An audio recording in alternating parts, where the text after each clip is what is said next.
আলামিন বলেন ইয়া আইয়ুহার রাসূল বাল্লিগ মা উনসিলা ইলাইকা মির রাব্বিক, হে রাসূল আপনার প্রতি যা অবতীর্ণ করা হয়েছে আপনি তার কি করুন, প্রচার করুন, প্রচার করুন, প্রসার করুন।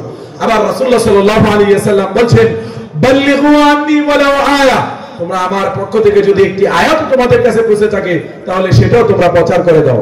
আবার রাসূলুল্লাহ সাল্লাল্লাহু আলাইহি ওয়াসাল্লাম বলেন বেঁচে থাকার কোনো সুযোগ নেই আপনাদের, কুল্লুকুম রাঈন ওয়া কুল্লুকুম মাসউলুন আন রাইয়াতিহি, তোমাদের প্রত্যেকেই দায়িত্বশীল আর তোমাদের প্রত্যেকের দায়িত্ব সম্পর্কে জিজ্ঞাসা করা হবে। সমাজের নেতৃত্ব যারা দেন তাদেরকে সমাজ সম্পর্কে জিজ্ঞাসা করা হবে, মাদ্রাসার যিনি দায়িত্বশীল তাকে মাদ্রাসা সম্পর্কে জিজ্ঞাসা করা হবে, পরিবারের যিনি দায়িত্বশীল তাকে পরিবার সম্পর্কে জিজ্ঞাসা করা হবে। যাবেন কোথায়? দেশের যিনি দায়িত্বশীল তাকে দেশ সম্পর্কে জিজ্ঞাসা করা হবে। দেশের দায়িত্ব যদি আমরা দূর করে নেই এটা সম্পর্কে আপনাকে জিজ্ঞাসা করা হবে। তাহলে যেখানে যাবেন যাওয়ার আগে চিন্তা করে যাবেন, যেটা আল্লাহ রাব্বুল আলামিনের অনুমতি নাই, মানে চেয়ে নেওয়ার অনুমতি নাই, সেটাতে না যাওয়াই ভালো, তাহলে এটা ফলাফল ভালো হয় না। তাই আমাদের অবশ্যই রাসূলুল্লাহ সাল্লাল্লাহু আলাইহি ওয়াসাল্লামকে আমাদের মডেল হিসেবে গ্রহণ করতে হবে। এই বিষয়ে আল্লাহ রাব্বুল আলামিন সূরা আহজাবের 21 নম্বর আয়াতে আল্লাহ বলেন লাকাদ কানা লাকুম ফি রাসূলিল্লাহি উসওয়াতুন হাসানাহ, রাসূলুল্লাহ সাল্লাল্লাহু আলাইহি ওয়াসাল্লাম কি তোমাদের জন্য উসওয়া হাসানা, উত্তম মডেল আমরা এখন গ্রহণ করি। নায়ক নায়িকা গায়ক গায়িকাদেরকে আমাদেরকে আমরা কি করি, তাদেরকে মডেল হিসেবে গ্রহণ করি। তাই আমাদেরকে অবশ্যই ইসলামী ব্যক্তিত্ব থেকে এদেরকে গ্রহণ করতে হবে আমাদের মডেল। পাশাপাশি আমরা খেলোয়াড়দেরকে, ক্রিকেট খেলে যারা, ফুটবল খেলে যারা, তাদেরকে আমাদের মডেল হিসেবে গ্রহণ করি।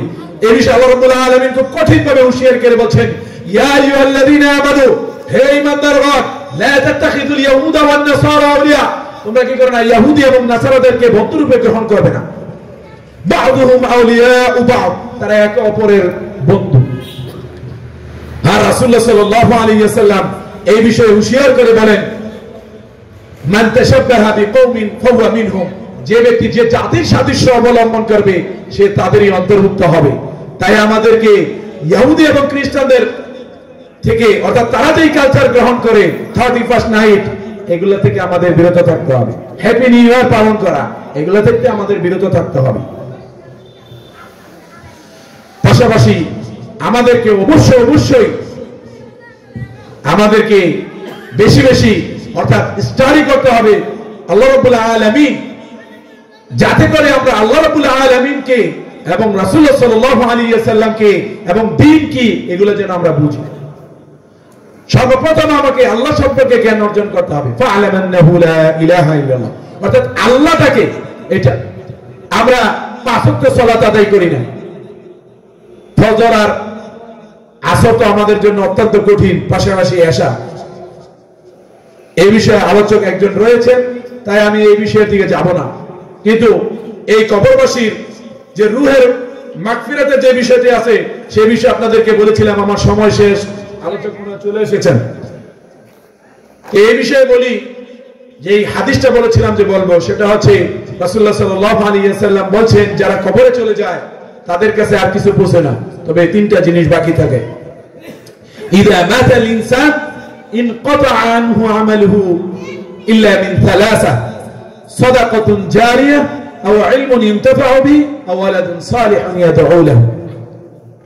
যখন একটা মানুষ মৃত্যুবরণ করে তখন তার কাছে আর কি কিছুই পৌঁছে না। যদি পুছতো তাহলে রাসূলুল্লাহ সাল্লাল্লাহু আলাইহি ওয়াসাল্লামের কবরে আমরা কি দিতে পারতাম, আমাদের কলিজাও তো দিয়ে আসতে পারতাম, তাই না? কিন্তু আমরা কি দিচ্ছি? এটা কি যাবে, কাজ হবে? কিছুই হবে না। এই বিষয়ে রাসূল সাল্লাল্লাহু আলাইহি ওয়াসাল্লাম বলছেন সাদাকাতুন জারিয়া, অর্থাৎ আপনি যদি সাদাকা জারিয়া, অর্থাৎ সাদকায়ে জারিয়া যে কাজগুলো রয়েছে, এই রাস্তাঘাট নির্মাণ করে দেওয়া, যাদের ধন সম্পদ রয়েছে রাস্তাঘাট নির্মাণ করে দেওয়া, টিউবওয়েল করা, টিউবওয়েল যাদের টিউবওয়েল নাই বা পর্দার ব্যবস্থা নাই বিভিন্ন বাড়িঘর থেকে, বা অনেকের ঘরের ব্যবস্থা নাই, শীতের পোশাক নাই বা কম্বল নেই, তাদেরকে এই ব্যবস্থা যদি আপনি করে দেন, এটা তারা যতদিন গায়ে দিবে, বা মাদ্রাসাতে আপনি যদি অনুদান